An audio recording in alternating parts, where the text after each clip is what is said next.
event from our adult education programme at the Royal Museums Greenwich.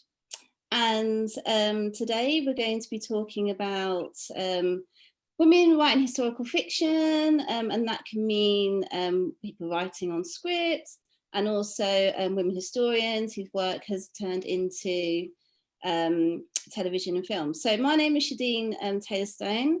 I'm the adult and learning producer at National Maritime Museum. And after watching Bridgerton and Harlots, my two favourite series of the last couple of years, it felt like the perfect time to really just discuss some of like the kind of background of how these shows came about, the history that's in them, and also just give an opportunity for audiences to answer questions. So with me today, I have Joyce Mitchell, who is a scriptwriter for Bridgerton as well. And of course, we also have Hallie Rubenhold with us, who is a TV broadcaster, historian, academic, and writer of Covent Garden Ladies, which got turned into Harlots, and also recently published The Five, which is about the victims of Jack the Ripper and centering those women's stories, and actually just giving those women, I guess, their own voices, as well as we always focus on the men. So hello to you both. Hi. It's great to have you here. I'm really excited to have such talented people, and particularly women as well, having a platform today. So let's just get going and start writing and stuff like that. So I just want to start with Joy. So what is your writing background, and how did you end up working on Bridgerton, and what does your role actually do on set? Yeah, so I started writing kind of back in 2016 for television. The first show I worked on was Deutschland 86, which was like the second season of Deutschland 83, which is another historical show. So yeah, I've kind of cut my teeth writing TV for like period dramas. And as far as my role on Bridgerton, I was the executive story editor, like in the room. So that means I spent like several months in the writer's room writing the series, and then also wrote episode 5, the wedding and the wedding night and all of that. And then I also was sent to set. So that meant traveling around England and going every day on location for production of like every episode pretty much that was on location. So yeah, so that's what I did. I worked directly with the directors and the actors and the script coordinator and the script supervisor to just make sure that the intention of the story that we created in the room like translated to the scenes as they're being filmed, if that makes sense. So that's kind of my role on set, is sort of to be a little bit the guardian of the script. That's the best way to describe it. That's a real precious role that you've got there. Yeah, exactly. So Hallie, just to bring you in the conversation, your work Covent Garden Ladies, which I absolutely adore, inspired Harlots. If anyone doesn't know about Harlots, you should definitely watch it if you're a fan of Bridgerton. I think it's on Stars Play on Amazon. It's also on BBC now. And so as a historian, how does it feel to see your work interpreted on screen? It's really amazing. It's I think the difficulties some historians have if they write things and then it becomes adapted or it's used on screen is that it's the desire to hold on to your particular vision of what it was when you were writing the book and doing the research. And I think one of the things you have to recognize is that television is a completely different medium than a book. And the actual story itself has to pass through lots of filters before it becomes television and before it becomes something entirely different. And so you have to let go of all of your expectations. You have to hand it over literally to somebody like Joy and her whole team and allow it to become their vision. And I think a lot of writers aren't used to collaboration and collaborative working because what we do is so solitary. You know, I mean, as writing nonfiction, you spend so much time in the archive, you spend so much time alone in your head. But the whole experience of working on television is it's an ensemble. Everybody has a role to play. Everybody's working together. Mhm. And so for me, I really, really enjoyed that process. I thought it was incredibly gratifying to watch characters come alive, to watch a world be created out of things that I had created and thought about. And I think it's fantastic, and I hope more writers of nonfiction, especially history, get to have that experience. Mhm. No, absolutely, and I really hope the same happens with the five as Oh yeah, well. I think that would be yeah. such an amazing series to be made. Maybe Joy, that could be your next pitch. Yeah, I haven't read it yet, but let me see if I can get my hands on it. It's in development. It's in development with the BBC at the moment. So Oh, nice. Okay. yeah, so it's you know, Joy will know all about this, but the development process can take an eternity. Yeah. Yeah, so that's Yeah. So, Joy, on the flip side, how do writers work with historians on shows such as those that you've worked on? Yeah. So for most of the shows that I've worked on, we've had historians involved like during the writing process, like during the room. So they're there to like answer questions, like, you know, everything from not just like you could say wardrobe, but also like, you know, where would this character have gone? Like where would they have hung out? Like where would they not be allowed? Would they be allowed to say this or would they not be allowed to say this, or if they said this way, like would they be shunned, you know, like there's so many questions that come up when you're writing a script. And so I mean for historical shows, like some of them try to stay really faithful to the history, and like something like Bridgerton is a bit more like fantastical, so it's a thing where you try to just kind of gauge what kind of show it is and then use the history, like know the rules, so then you can break the rules if you want, but you need to know the rules to be able to play with them, and that, if that makes sense. And so once we've written the scripts with the historians like weighing in about certain scenes or certain moments or certain characters, then on set we had a historian on set, Hannah, who I like worked directly with a lot, like, and she also worked with the director a lot, just to like, once the actors were on set, it was like, okay, can this person hold this person's hand this way, or can they not do that, or would they wear this glove like this, or can she drop the glove or the fan or whatever, just like so many questions come up. So the historian is there to kind of make it accurate, or if we're breaking a rule, like we know we're breaking it, but we're not doing it like blindly, if that makes sense. Mm-hmm. What rules do you think you broke the most, actually? Just out of interest. Ooh, that's a good question. I can't say, I don't know.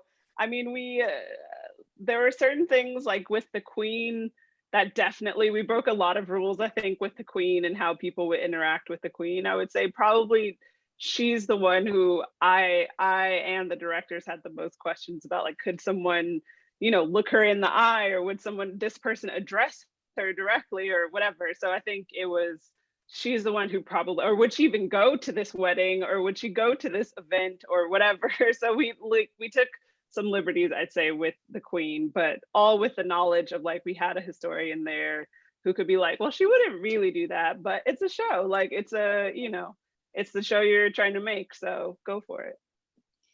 Did you have a similar thing with Harlots, Hallie, like sort of, you know, when you're like consulting on certain things and having to make those decisions on, you know, what's can be pushed in earth and maybe that's a bit too much or that Yeah, sort of thing? yeah, it's absolutely exactly as Joy described it. And in fact, Hannah, who you work with, is a good friend of mine. Mhm. Yeah, she's great. Yeah.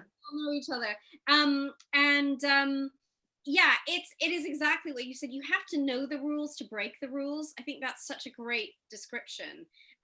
You know, you have to know what would have been done so you can bend things. And you know, as I said, you know, as with the process of really kind of book to film, the process of putting history on screen you know, you have to bend it so it fits the medium, so it fits the drama sometimes. And that doesn't necessarily mean, you know, breaking the rules, reinventing history if you don't want to do that. What it means is it means looking at the possibilities of, you know, if this was the set of circumstances, would this have been able to happen, or would this have been allowed? And within that, you can get like a sort of sliding scale of possibilities. Well, they might not have done that. Well, this is how we know it was done. It's possible they could have done it this way, and they wouldn't have done it that way. So you kind of find a happy medium in between. And, you know, I know a lot of purists will get very head up about particular things. And I think, I mean, I feel like one of the things I wish I could convey to a lot of historians like myself, but people who are uninitiated in this process of history to film, that you know, you're not replicating absolutely that world necessarily. You're creating a world which is reflective of the world. And it's a very, very nuanced process. And so I know a lot of people come to historical dramas with this kind of sense that they're going to see a true depiction of a world, but I think people have to adjust their expectations, because historical consultants have to work with other people, and the drama is paramount. The drama has to prevail in period drama. Mm-hmm. And do you think, like, because especially in the five, you kind of do that world creating in a way? I mean, so you know, what is it about the sort of the creative input that historians have in their work anyway, really? That's really interesting. I mean, I think with the five, I mean, obviously a book is very different, because writing nonfiction, I have to be absolutely rigorous. I have to be totally rigorous in the creation of that world. And I'm building that up from sources, from documentary evidence, from experiences, for example, that other women would have had in a similar situation, in a workhouse, in an infirmary at various times. So creating that world as truthfully as you can is the imperative there, because it's a work of history, because it's a book, it's not a film. And so I imagine, you know, if hopefully if the five sees the light of day as a drama series, you know, there will be some liberties taken. That just, it goes with the territory. It has to be. But, you know, I think part of the joy both of reading narrative nonfiction, which I write, and also watching period drama on screen, is being taken into that world. It's the creation of that world that grabs you. And that's what Bridgerton does so well. You know, it creates this Regency romance world. Harlots creates the world of the 18th century sex worker in London. And it immerses the viewer.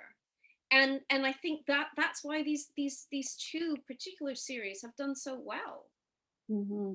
Absolutely.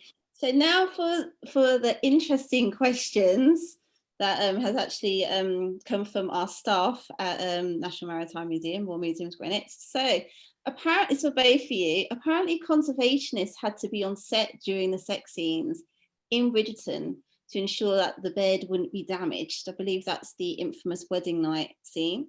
What has been the strangest thing you've had to consult on in your career? And is this true? Well, I can say to the second question, yes, it is true. And it was very awkward. And, you know, we generally for love scenes, it's a closed set. So you actually have the least amount of people on set or in the room for those scenes, just for the actors to feel comfortable. But so, yeah, it was definitely very weird. You know, like my heart went out to Phoebe and Reggae, our actors, who had to do what they had to do, you know, do work with this other person there who they don't know, who's just kind of awkwardly there. So we had to actually ask the conservationists at one point to literally turn around and just be in the room but face the wall with their head down. So that happened. Because it just, like, it was, you know, so it was just like a compromise of like, okay, you could be in the room, but like, so yeah, so that is a true thing that definitely happened. That's great. What about you, Hallie? What sort of awkward things have you had to consult on? Well, it's strange. I mean, I've been kind of asked to sort of run the gamut with all sorts of things. I mean, I guess I get asked a lot of questions about you know, when there's sex scenes, especially 18th century sex scenes, you know, about sexual practices, and you know, constantly having this conversation about oral sex wasn't a thing in the 18th century. It was seen as deviant, and it wasn't necessarily what people would have done, and that people would have had sex with their shifts on, so their what we would think of as a, you know, the camisole, or not the but the well, I'm just calling it a shift, you know, a white sort of long shirt, and they wouldn't necessarily have been naked. And it's things like that comes up all the time. But I remember when the first one of the first things I worked on as a historical consultant was a series for Channel 4 called City of Vice. And I remember just having to come up with all sorts of looking through 18th century dictionaries of vulgar terms and come up with all sorts of 18th century insults, and words like fuckster, which I think is the greatest Fun. Should be using it every day. It's and you know, I mean, just fantastic stuff like that. I mean, Yeah, I wish I had heard that word before. I would definitely use that in a script one day. Definitely. I mean, I think it's always because before I went into museums, I worked in costume design, and so I have some experience of working film and costume and set and stuff, and it is very awkward, and it's also, you know, it is a skill that these actors develop and work on. You know, it's not like you're just sort of like doing what you would do in your own bedroom. Like, there's, you know, camera angles, there's an intimacy coach, there's makeup, there's costume, there's all this stuff going on. So you know, it is actually amazing for them to be able to sort of create those kind of scenes in doing what they're doing as well. But also you know, this sort of conversation of sort of bringing in what we sort of think about sexual practices in a sort of modern sense, and sort of trying to incorporate that into a story without it going too far into, you know, what we might expect from like a show set in the modern day, and trying to have that balance, I think. And sort of, I think one of sort of the conversations I saw floating around for Bridgerton is actually seeing like a kind of like an agency from the woman character that often you don't really see that much on screen, particularly within that genre.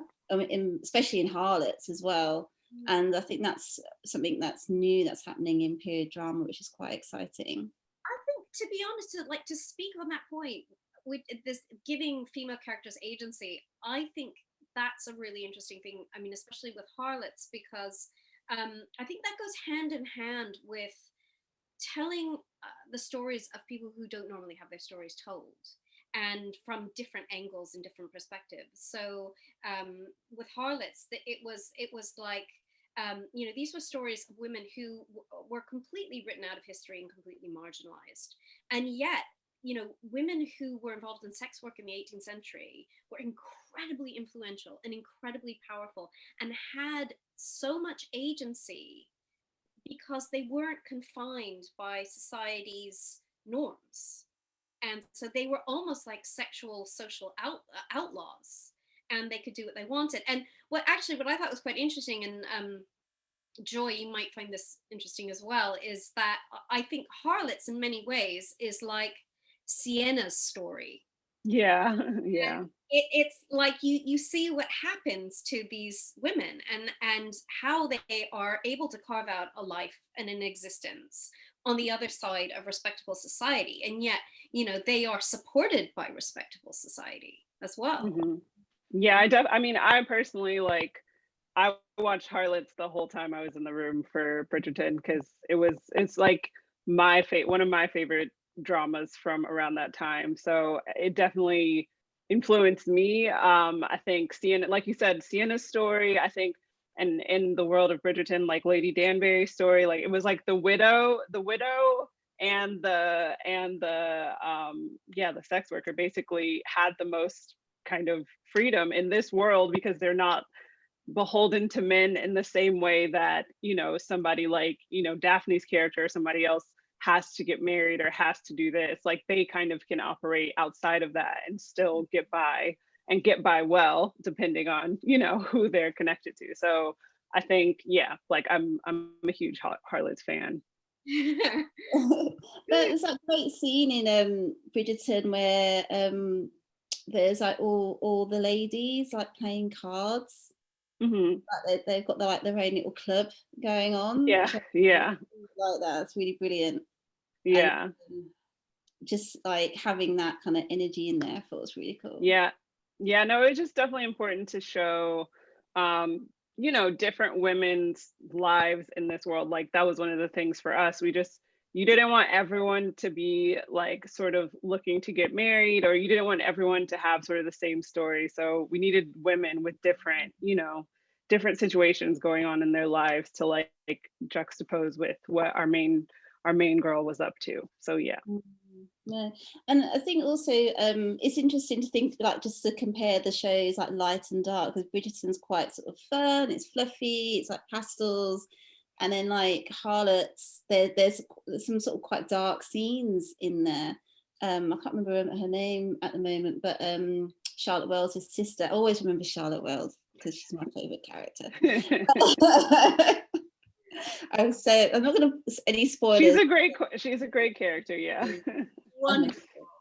But, her younger sister has quite a sort of controversial relationship with one of I guess her clients, really, and I thought that was done really, really well to sort of see that. But in Covent Garden Ladies, was that inspired by a true story, Harlot, that Hallie, that Harlot there, Hallie.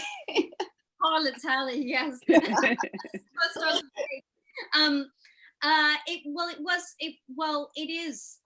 It's non-fiction, so it is all based on the Harris's List of Covent Garden Ladies, which was a guidebook to sex workers that was published every year from 1757 until 1792.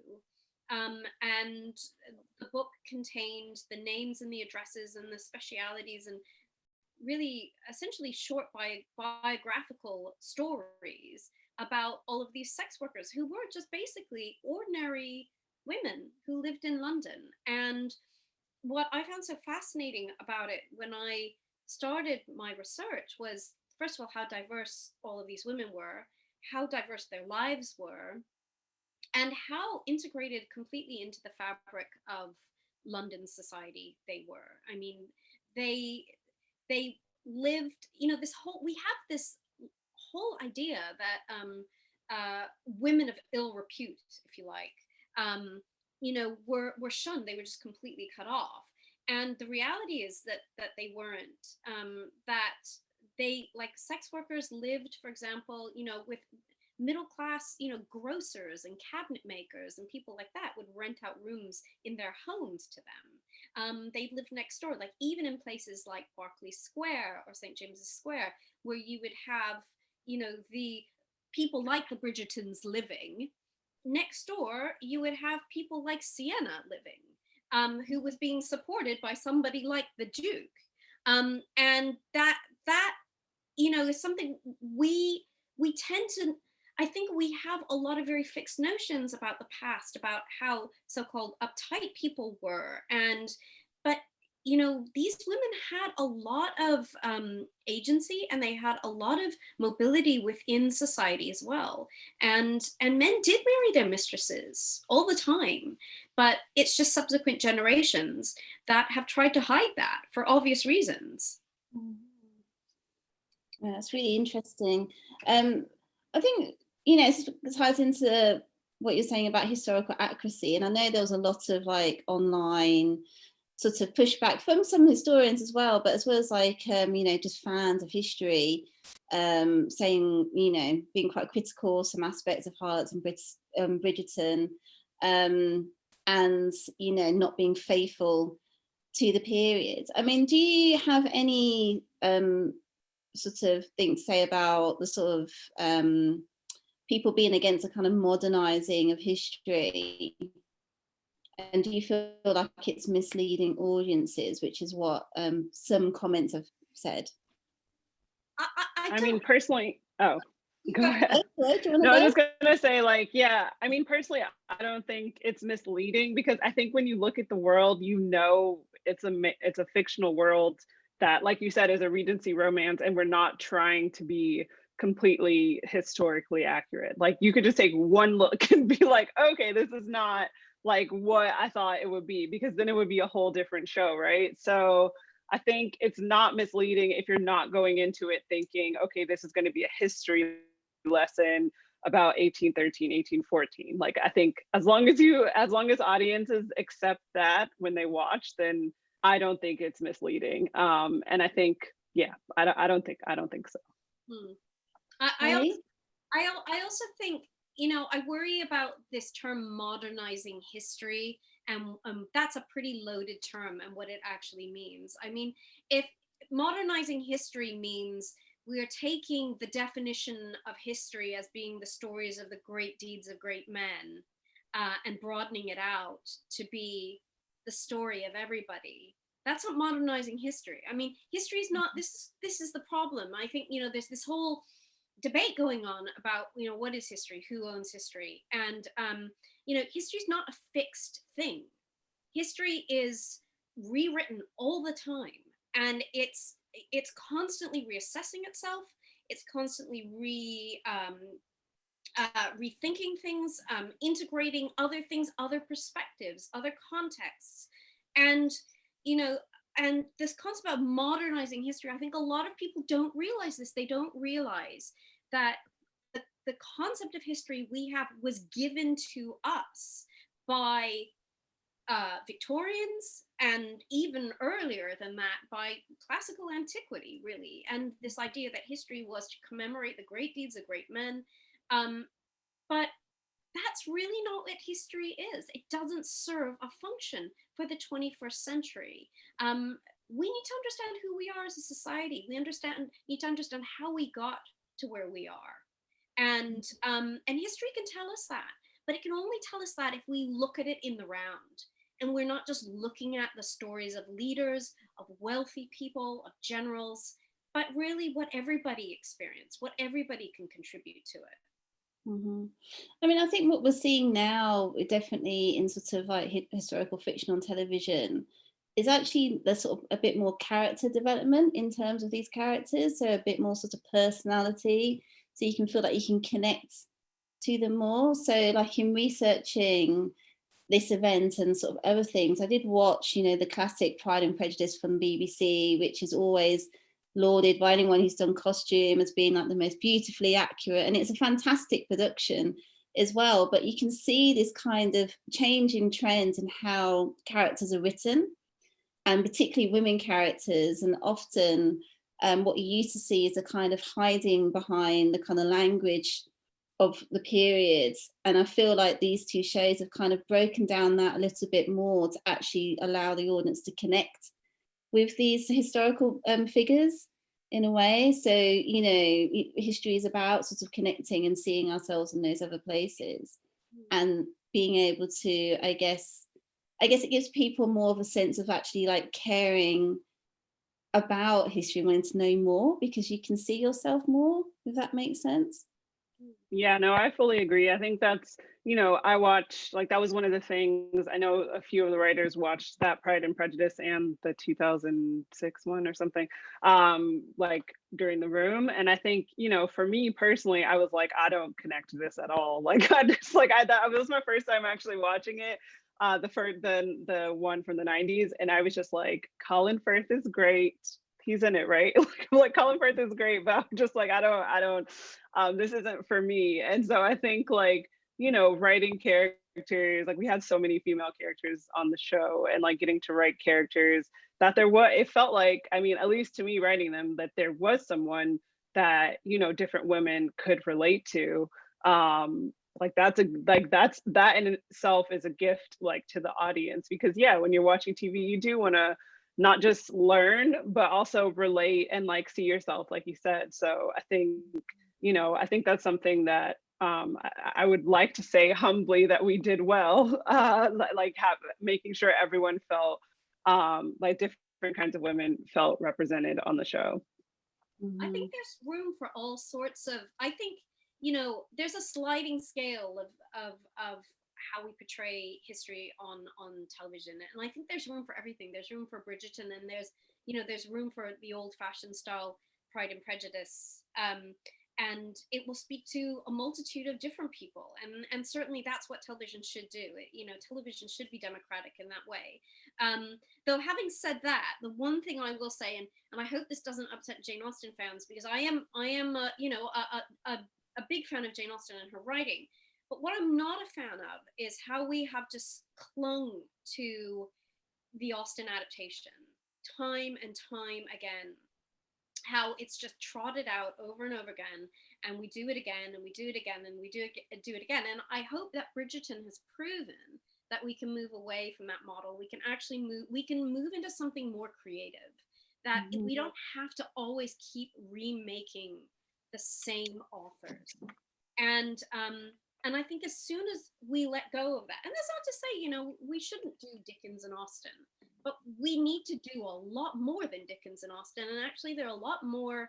I'm personally very frustrated because I know from looking at all the stuff out there, there's so much, there's so many incredible books that were written in the 18th, 19th century, and books written by modern authors about that time that just are just dying to be adapted, and from all different perspectives, you know, people from all walks of life and everything, every background.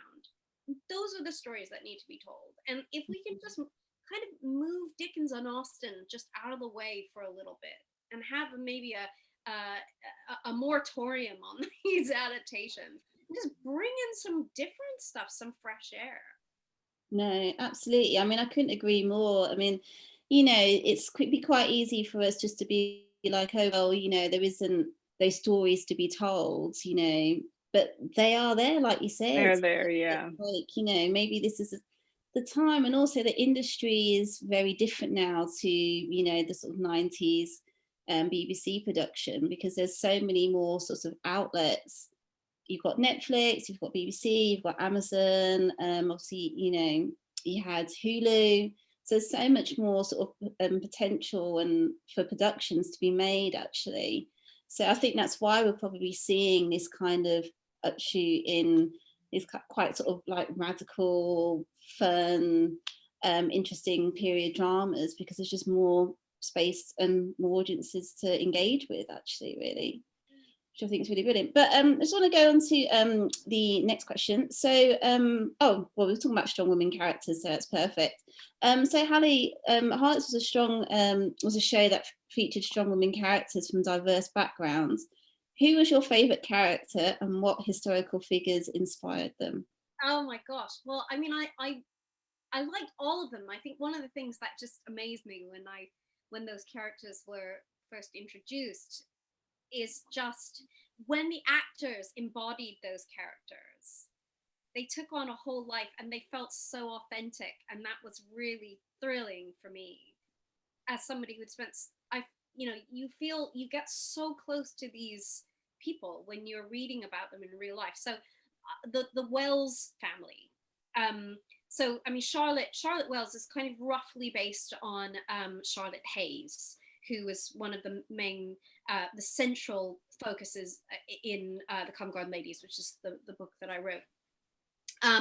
And she's absolutely fascinating. We talk about women with agency and women who are empowered. And this woman went from being one of the most desirable courtesans in the 18th century to being one of the wealthiest madams in London. And like Margaret Wells, well, like her on-screen incarnation, you know, her mother was also a brothel keeper, and she was raised like Charlotte, like Lucy, in her mother's brothel to become this very desirable woman. So, I mean, I love what Jessica Brown Finlay did with with Charlotte. I mean, she had the voice, she had the presence, and I just felt her. And then also Samantha Morton, you know, the way she got Margaret Wells was, you know, this very savvy woman. And none of these women, what I loved about Harlots, much like the women in the Harris's List, none of these women were stereotypical prostitutes. You know, they were women of their time. They were ordinary women. They were just women who did sex work to survive. Mm-hmm. And you know, that's what sex workers are. You know, they're just women who are doing a job. And that prosaic quality made them fascinating. And I think that's really conveyed in the drama as well. And I was very moved by that. Mm-hmm. Who's your favorite character to write, Joy? My favorite is Eloise Bridgerton, Daphne's younger sister, like, because I think for me, like, she just represents, you know, she's a little bit defiant, a little bit, you know, questioning of this society and this culture that she's in, and wanting something different and outside of like what everybody else is just going along with. And I think it's nice to write someone who, you know, I have an older sister, so I get you know, the older sister has to be like kind of the perfect good one, and then the younger one can be like, well, why are we doing this? Like, I don't understand. Like, I want to do something else. And, you know, you get that opportunity to do that. So I just like really connected with that character, and she's just really fun to write. Just was really fun to write. How do you get inside the head of the characters when you're writing the script? That's like quite a sort of antiquated way of speaking. Like, how do you get I think flow? Yeah, for me it was a lot of watching those old movies, watching other movies from the period, and also like did some reading of like letters from the time. So like reading letters of like people writing to each other and like being able to see how they use certain phrases. Like what Hallie said, we also looked at swear words, like books, like long lists of swear words or long list of slang from the time, and then just try to, you know, piece it all together so that it sounds fairly natural for the time, but in a way that like someone watching it right now who's not a historian or not well versed in the time period could understand like what the person is saying or what they mean, given the context of what they were saying. So it was a combination of like research, again, talking to historians, you know, having historians glance at the script and say like, would they say this like this, or, you know, and then just going with our best judgment from the research and the reading and the watching and everything that we had already done.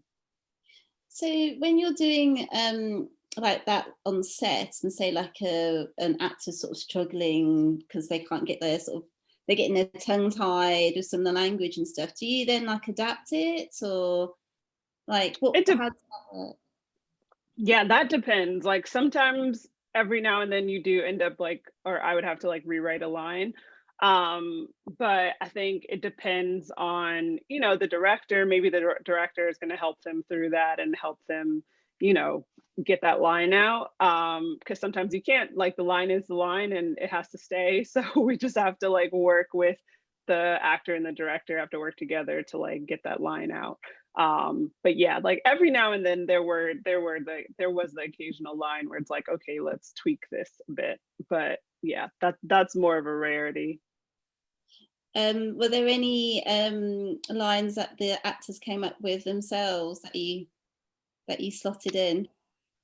Ooh, not off the top of my head. More so moments. The words are pretty, like I said, guardian of the script. Not so much.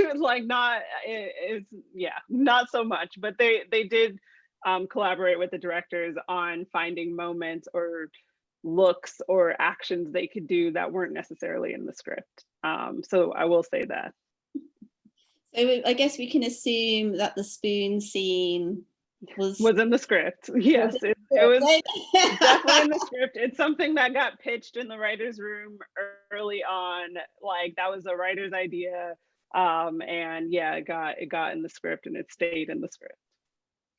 Thank Can I you. ask a question, Joy, which is Mhm. it's just something that it just really struck me is that, you know, for a really long time, you know, the Regency romance novel has like lived in a dark niche corner that has, you know, it's been viewed as you know, as not proper literature in the same way that Mhm.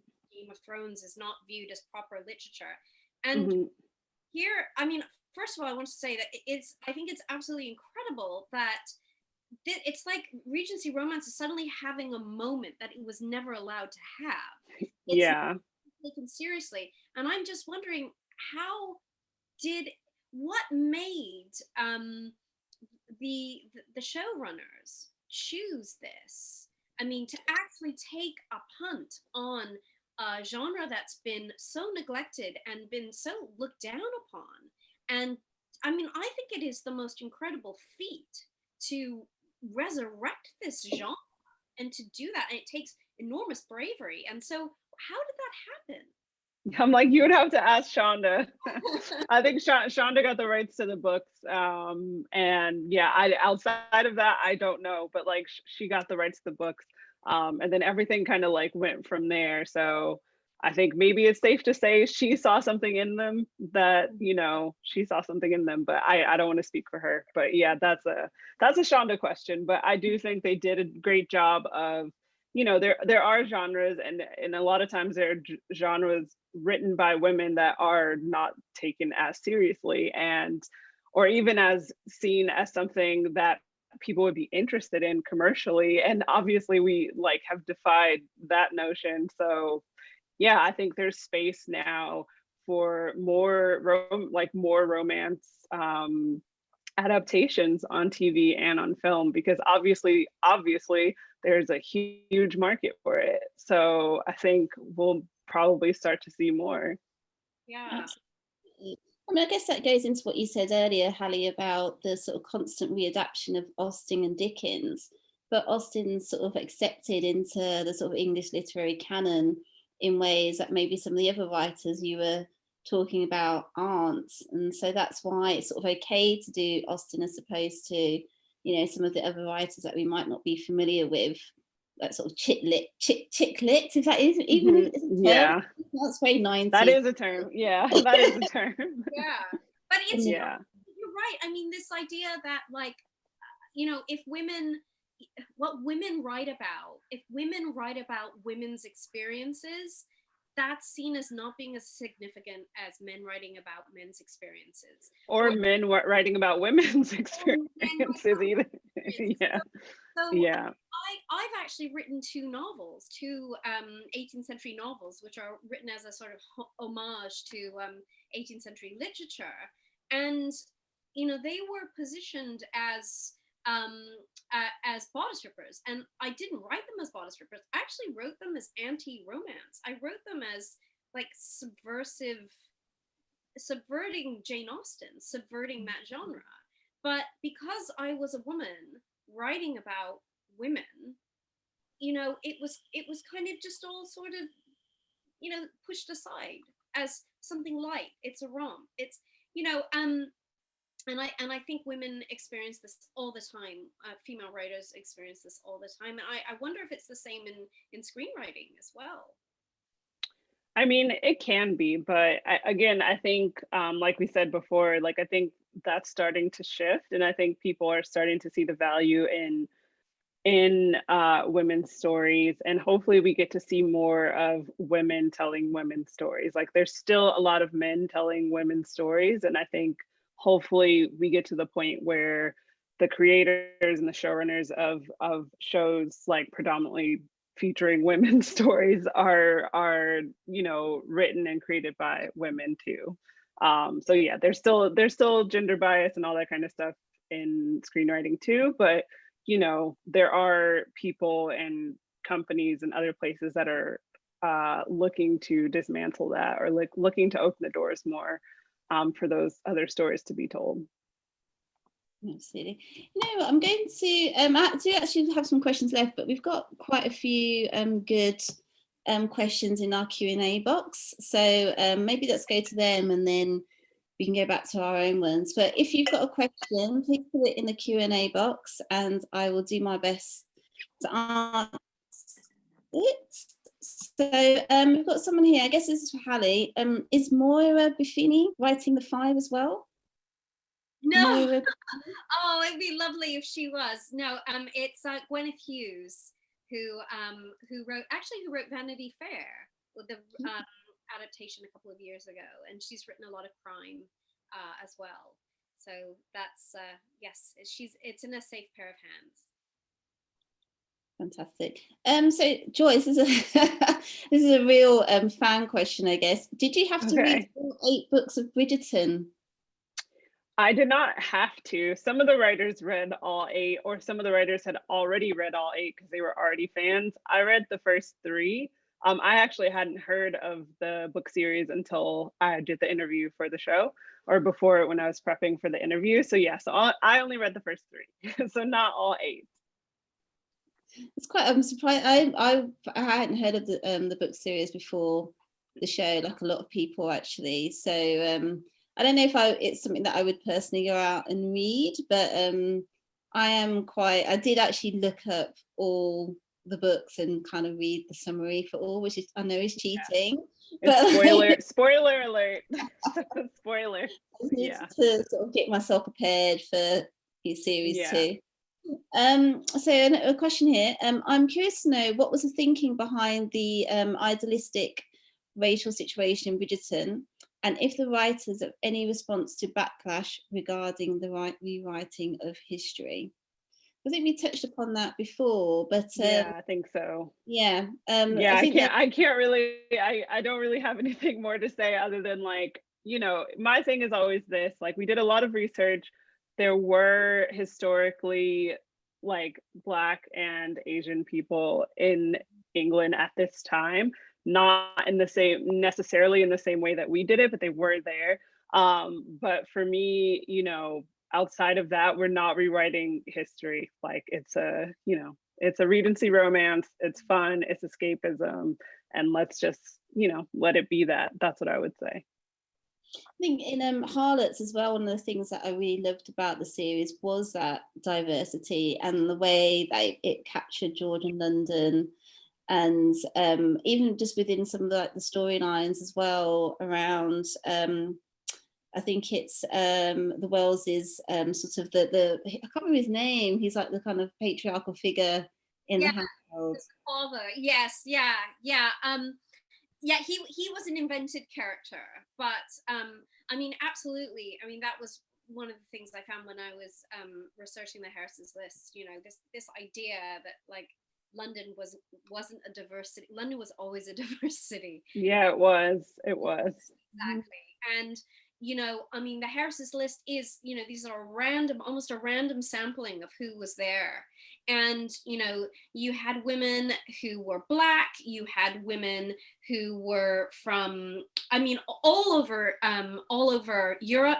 I even came across a woman from Armenia.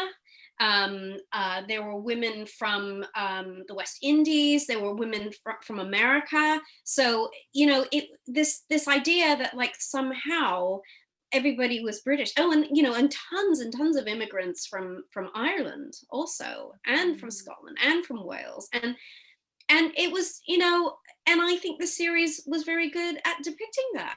And I think we just have to retrain our brains to understand that our past was not a white past, you know, and also, you know, and our past was not just a kind of privileged white past either. There, you know, a lot of marginalized, you know, poor people, you know, the poor made up the majority of the population, you know, so that, again, we just really need to readjust how we think of the past.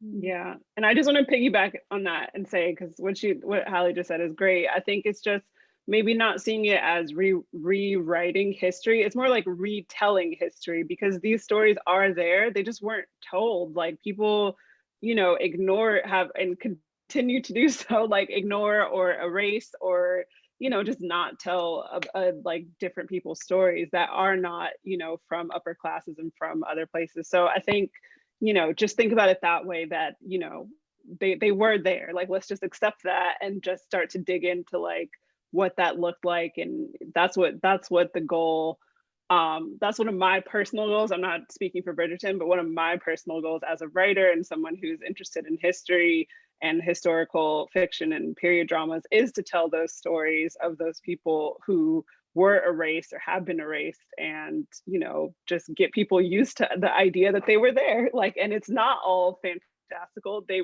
really were there.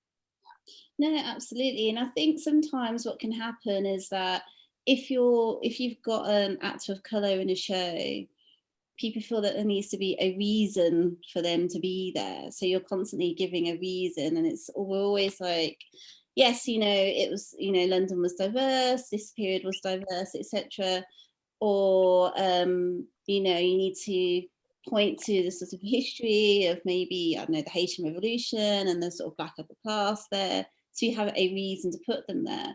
But I would question that, because I would be like, well, why does there need to be a reason in something which is essentially a made up story? Like, Bridgerton isn't real. This period exists, but, like, you know, these are fictional characters. So why can't we have fictional characters actors of colour playing fictional characters without having to have a whole set of reasons for them to be in that show? Yeah, I mean, I agree on the Bridgerton front. It's just like that is what it is, and let's accept that. But then on the flip side, I will say like, if someone's looking for a reason for a period drama that is more like, that is trying to be historically accurate, I think that's it's something. I don't know if I want to call it fair, but I get it, because it's worth learning about that history and saying, oh, would this person really have been there? Why are they there? How did they get there? And then learning, you know, that there were actually like American slaves that escaped, you know, America and were in London, like stuff like that, where you're like, how did that person? And then I think that's interesting. Like, I think learning that is okay. But I also think, like, to your point, with a show like Bridgerton, where you could just say, like, forget about it, like, it doesn't matter, like, just enjoy the show, versus like, this is trying to be historically accurate and you can learn about history from this show. And I, as someone who also enjoyed Harlots as a fan, like, you know, I think Pippa Bennett Warner's character, like, when she showed up, I was just like, oh, this is cool, what's she doing there? Like, she looks like me. So it was just like, how did she, you know, like, so I think it's a thing where it's okay to like wonder that's okay, but it's also okay to just, if it's, you know, if it's a more fantastical version of history, then just enjoy it, like, don't question it, kind of thing. Absolutely. Right, so we've got one which is actually asking, this from Anna Turnham.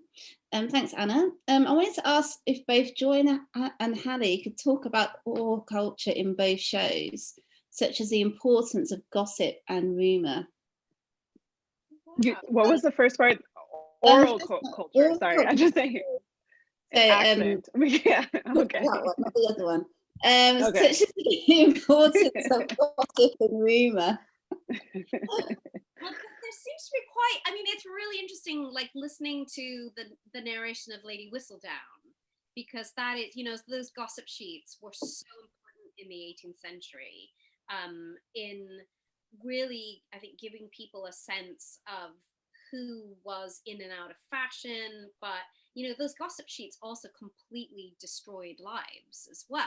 And I think I love that it's narrated by Lady Whistledown. I think that's fantastic. And I mean, Harlots, certainly in the first season, the Harris's List plays a role as well. And, you know, when the women read out their entries in the Harris's List, and that was a type of gossip, because that chronicles the lives of these women and what they were doing. And I think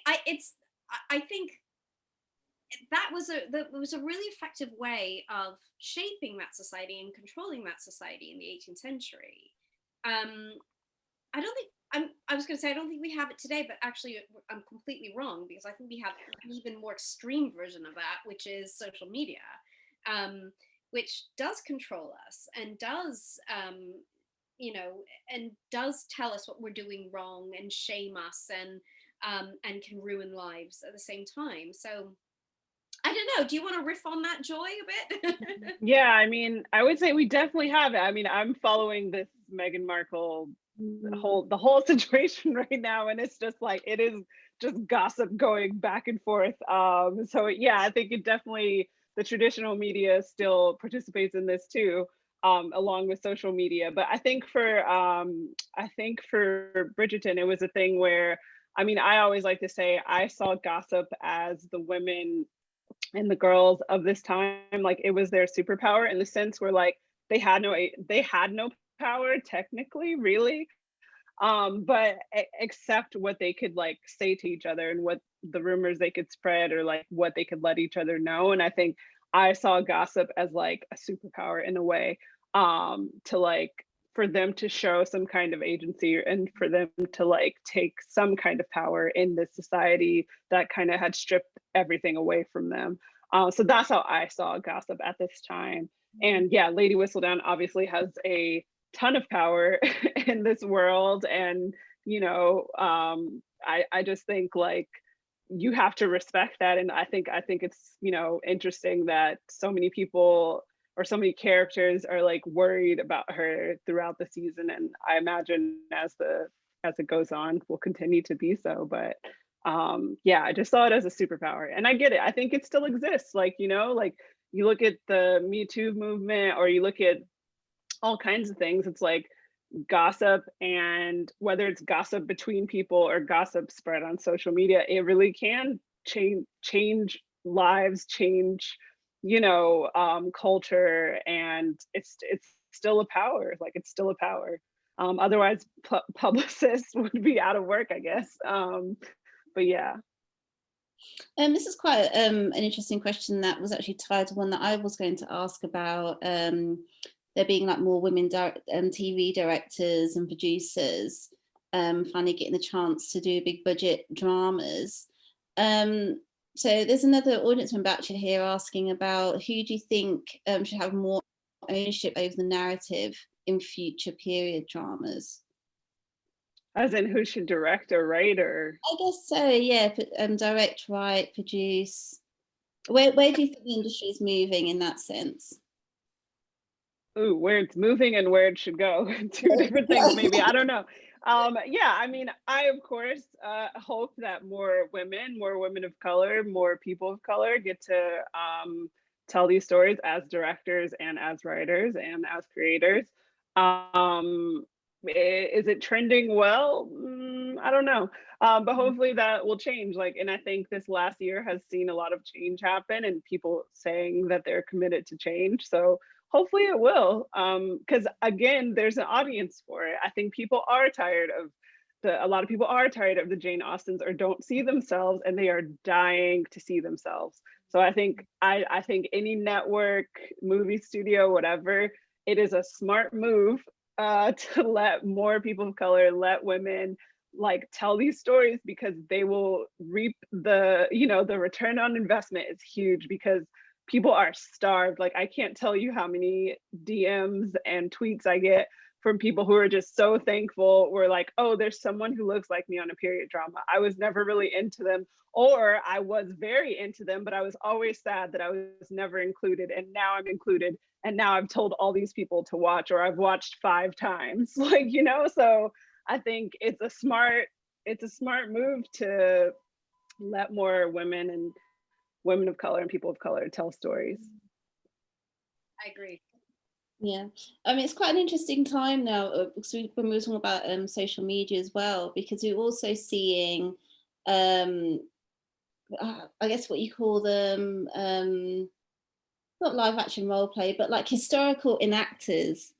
There's a really amazing African American woman. I can't remember what museum that she works for, but she's quite a sort of big YouTuber, historical enactor. She's got an amazing Instagram.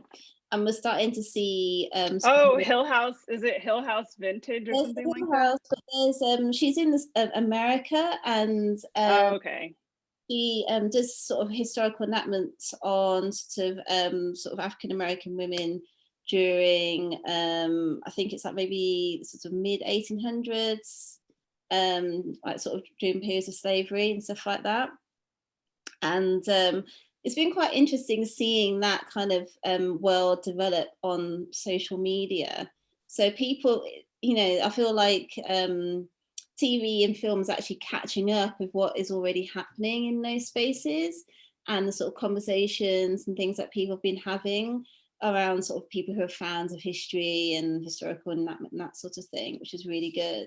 So it's sort of reflecting the audience, what you said that the audience actually wants and what the audience is starving for. So, something like Harlots, for example, like I've always been interested in that period, mainly because I've read your book, Hallie, but also just to, it's almost got a kind of like punk rock element, that show. Yeah, it does. It does. I really, really love. And, it's like women that you can actually see yourself in and being, rather than like these kind of prissy sort of doormat type characters, which is just not really. I agree, but I think the one thing I would say with that is I think we kind of have a duty to understand those women's experiences too. Yeah. And because those women also reflect, I mean, none of us see ourselves as a doormat, but a lot of those women's experiences reflect a range of women's experiences around the world today. Women who are silenced, and women who have been accustomed to accepting their fate and see themselves only as marriage material so they can produce children. And while we may not want to connect with that, I think it's so important to try to understand where those women came from, both historically and to tell us something about the present also. So we should keep telling their stories too. No, absolutely. And we see that, I see you do that with the Five as well, where you really just see, just almost like the kind of sort of helplessness in the face of the system that those working class women were sort of facing, and sort of, having marriages that break down and then they lose everything because everything's tied up with they're sort of a kind of adjunct to a man that has been maybe abusing them, and so they lose their house and everything. Yeah, exactly. Someone's here that's asking, Jenny. Hi, Jenny. If you're writing a period novel in addition to your research, are there people you can consult to check out accuracy or get advice? I guess that would be you, Hallie. Well, I think that's quite difficult. I mean, you want to be able to do some research yourself. I mean, that's part of it. You have to do some reading around a subject you're interested in. If you're interested in the period, read as much as you can. Read books that were written, other novels that were written in that period. Those are really good for informing you about how people spoke, how they behaved, various circumstances that came up, or even general social histories about a certain period. So, books about Georgian England. I mean, there are tons and tons of books, for example, written about Jane Austen's England, or the Regency. And I would suggest find those, start with those, and you'll get a good sense of the parameters of what's historically accurate. Also, just to piggyback on that, if you're writing, I don't know if this person is writing a historical novel from like not decades, centuries ago, but if you're writing something that's, a bit closer in time to where we are now, like I know for Deutschland, we actually talk to people who lived through like being in prison at like a Stasi prison, or, people who lived in East Germany at that time. Or worked there, so you could actually like interview people too, like if depending on what time period it is, like those interviews can be invaluable too. And of course, come to the Royal Museums Greenwich as well. We have all of those expertise. You can come look around the galleries, our archives, our curators are, you know, we're happy to sort of offer any advice or anything like that. So yeah, that's I guess what we're here for. So if you are writing about this period, feel free to contact us, and then we'll be able to put you in touch with people that be able to help you out, Jenny. So thank you. Yeah, I mean, I guess here, Hallie, someone's asking about because you mentioned there was a wealth of literature from the 19th century was yet to be mined. They're asking, do you have an opinion of Thomas Hardy, as they believe that he writes quite well-developed women characters when compared to others of that period? Do you think his work is worth exploring? I'm not familiar with Thomas Hardy, so I don't know if you'd be able to explain who that is. Absolutely. I mean, Thomas Hardy, Tess of the D'Urbervilles, Far from the Madding Crowd. I mean, it's interesting. There seemed to be there was quite a push to get these on film, really, like in the 60s, 70s, 80s.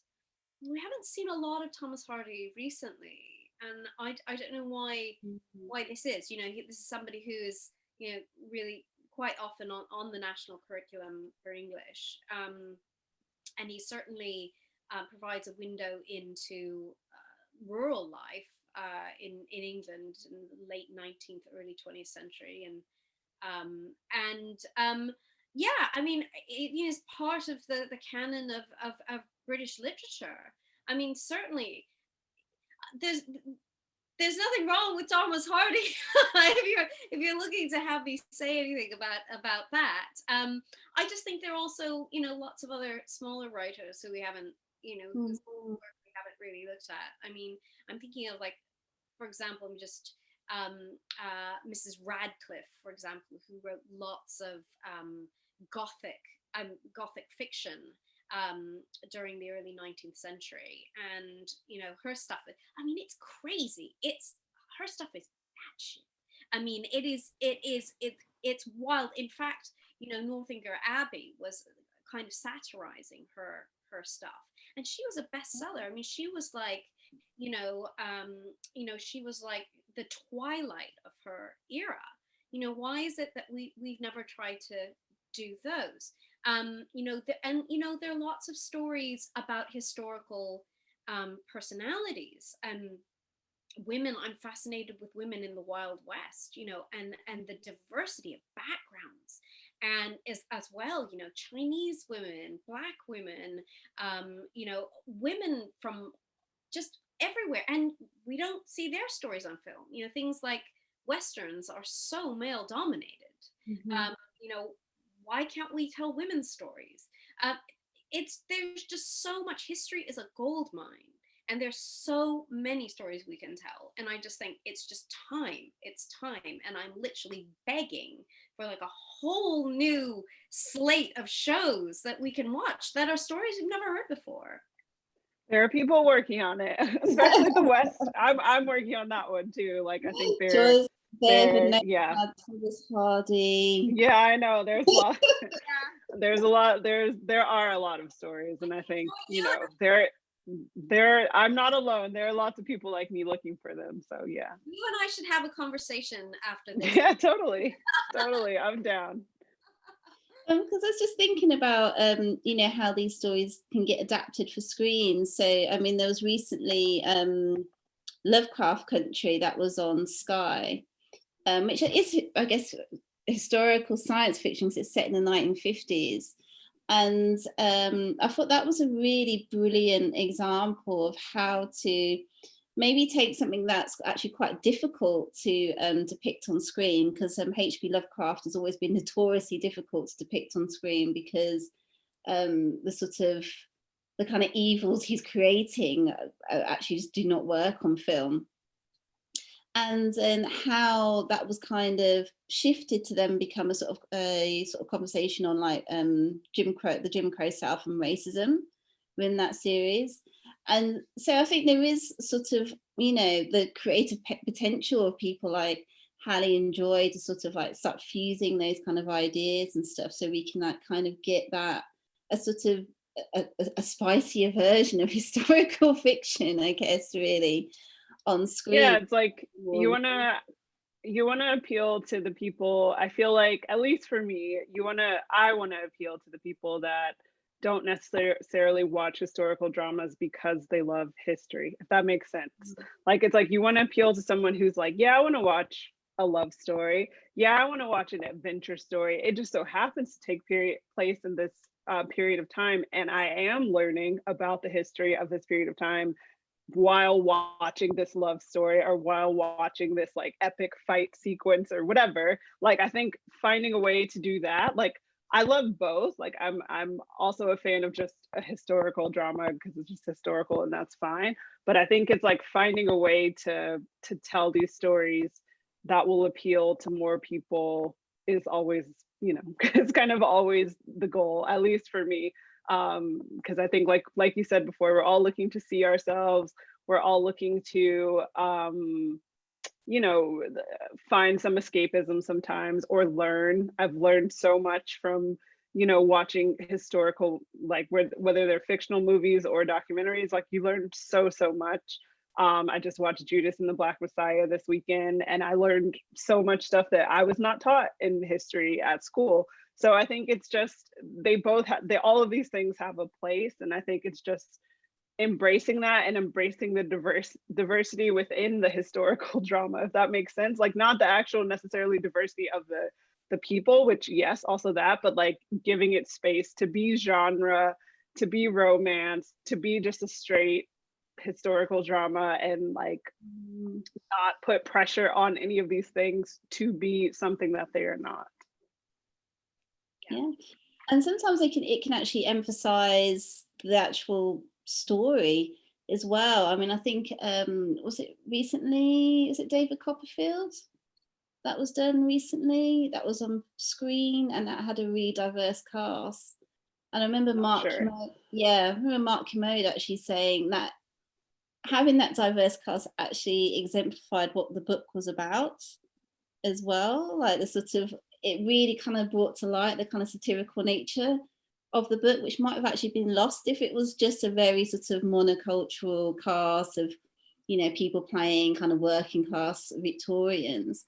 It kind of added another element that actually really it actually helped me understand that whole sort of story better, and the way it was written, instead of how I was taught about Dickens in school, which I thought was really good. So it actually made me want to sort of actually go back and actually read some of Dickens' work, but from a different perspective, as a kind of, as a social realist writer, rather than this kind of Victorian writer that you have to get forced to read when you're doing GCSE English.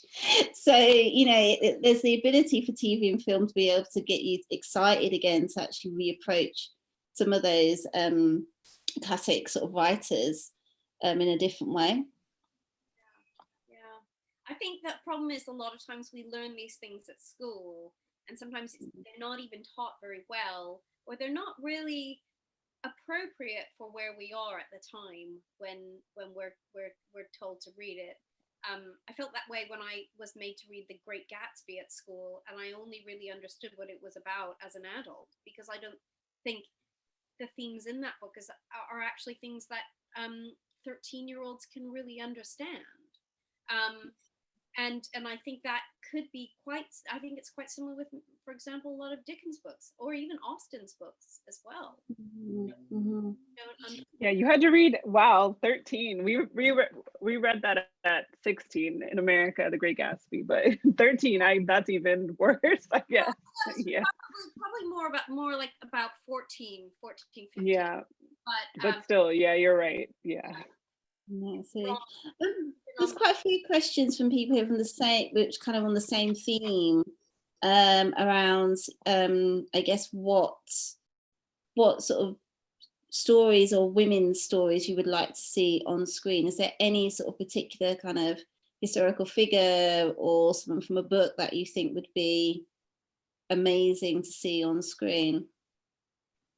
I mean, Hallie kind of said mine. I mean, I'm from California, so I've gone to the Gene Autry Museum here, and you will see, like, in those pictures from the 1800s, or when Los Angeles was being founded, you will see, like she said, like there's like Chinese people, there's Black people, there cowgirls, there's, you know, Native Americans. Like it was just such a melting pot from the beginning of California and Los Angeles, which I've never seen. Like I've seen Clint Eastwood lots of times, never seen any of those women. And I was like, what are they up to? They're like, you know, so I think that would be great. And then the other thing for me is just historical women that have left, because I've lived abroad. I've lived in Berlin and in London for the past several years. So just women who historically left, like, you know, we just got that Billie Holiday movie, but, you know, Josephine Baker.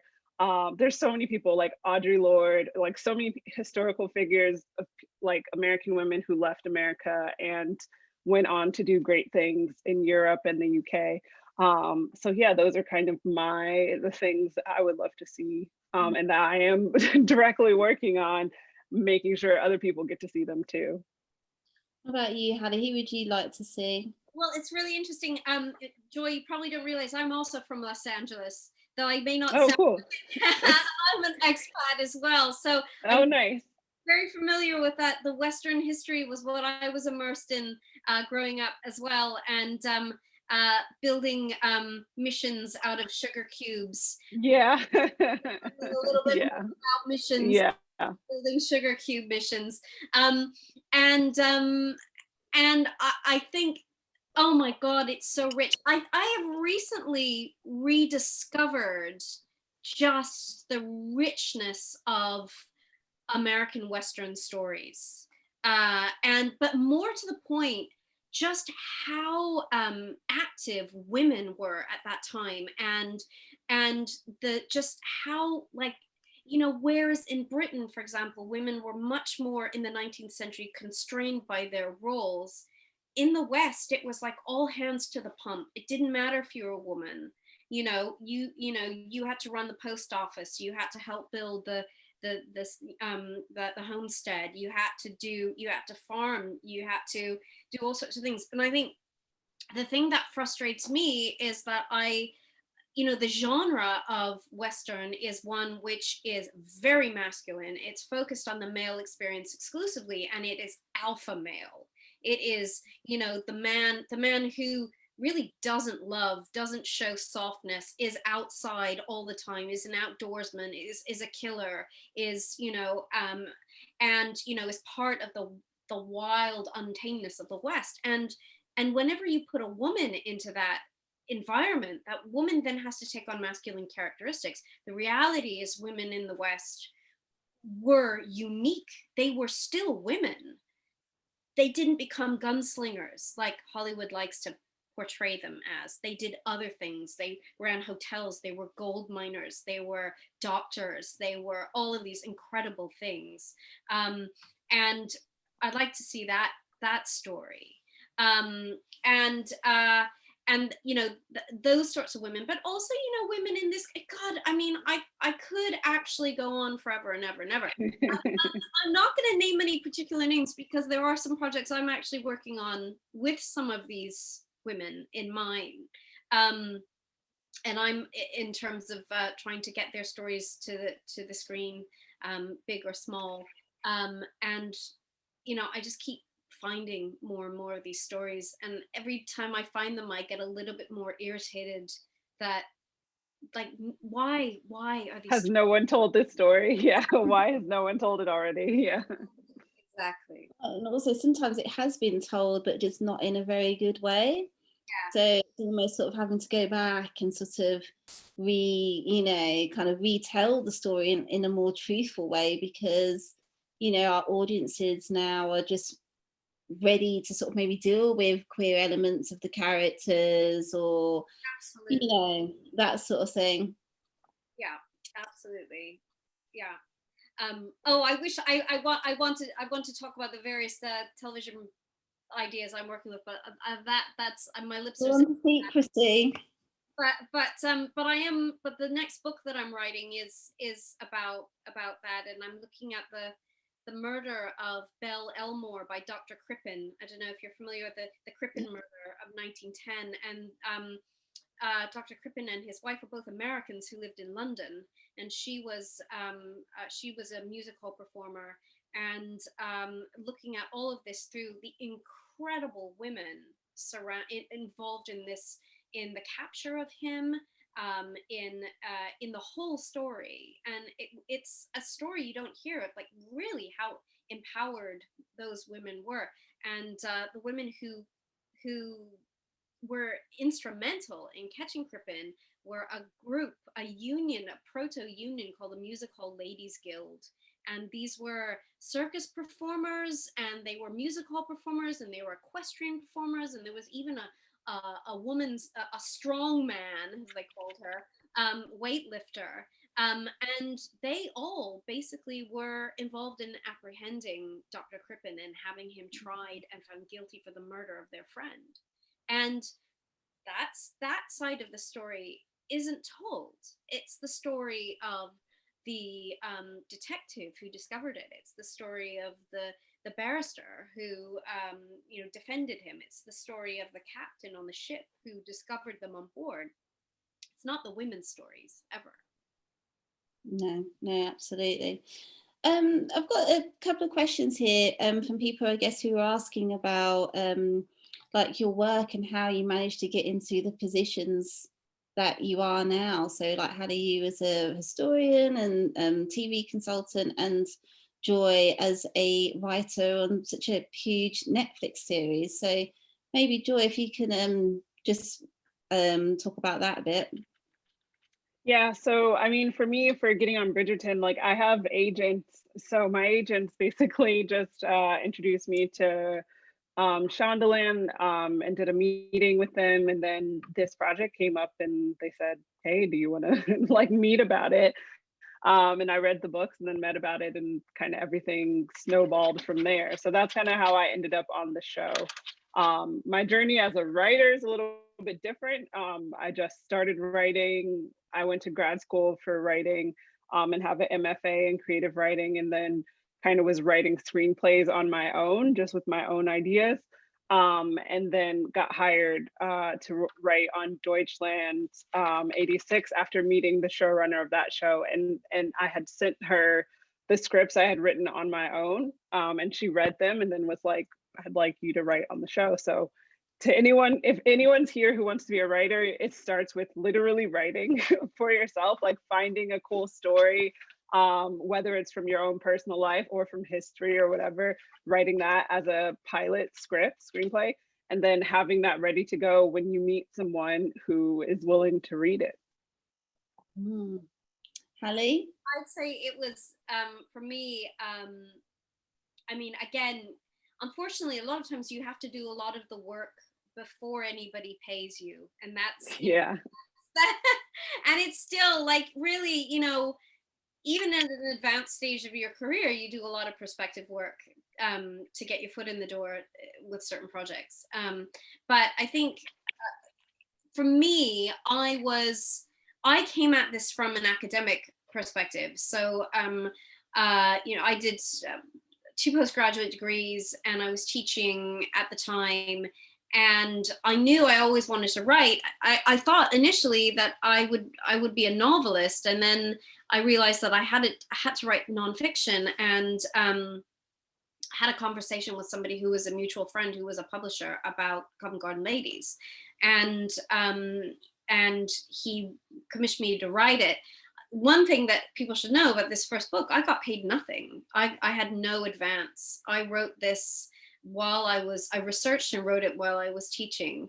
And then subsequently learned that I could have had an agent at the time who sold it, and then, I wouldn't have had to have gone through that. So, I mean, the process of writing fiction and nonfiction and fiction are different. So usually fiction, you have to write the novel beforehand. Nonfiction, sometimes you can write it on proposal and find an agent or find a publisher who's interested in it as a subject.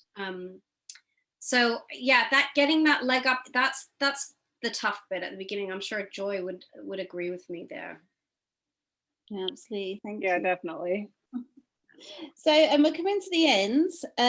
So thank you so much. I think I just want to end on this question, because I think it's actually a really brilliant question. I'm intrigued as well. You have both worked on different time periods. What is your favourite time period to work with? Joy? That's woo. That's it. I mean, it's a great question. I've never been asked that question. I mean, I think I have to say, like, for the sake of fun, I think for me, Deutschland was fun because I was born in the 80s, to date myself, but it was fun to go back in time and like spend some time there. The music, it's my favorite kind of music, and you know, fashion wise, like, I don't know, the 80s are fun. They were fun for me. Hallie? Oh, well, I mean, I trained as an 18th century historian. So, I mean, the 18th century is really where my heart is, the Georgian era. But also, I think my first interest in history really came from 19th century American history, from the West, from Wild West. So, I also love the 19th century. So I would say both the 18th century and the 19th century are my favorites. Brilliant. Thank you so much both for attending. Apologies to everyone. I couldn't get through all your questions. There were some amazing questions in there, but we only have a certain amount of time. Just a huge thank you to Hallie and Joy for joining us for our event today. So as I said at the beginning, I'm Sheen Taylor-Stone and I'm the adult learning producer for National Maritime Museum at Royal Museums Greenwich. And so our programme for this year, we're really trying to focus on women historians, women writing historical fiction, curators, and that sort of thing, just to give women a platform that we've always deserved. And it's just been absolutely incredible hearing your expertise and your talent. And thank you so much for the contributions that you do to our society with the work that you're doing. So thank you so much. Thank you to everyone who answered questions, and to Shahira, who also supported with tech, and to all our audience members with their really informative chat, which I have actually been spying on throughout this. So thank you so much. And I guess that's bringing us to the end. Thank you. Thank you. Bye.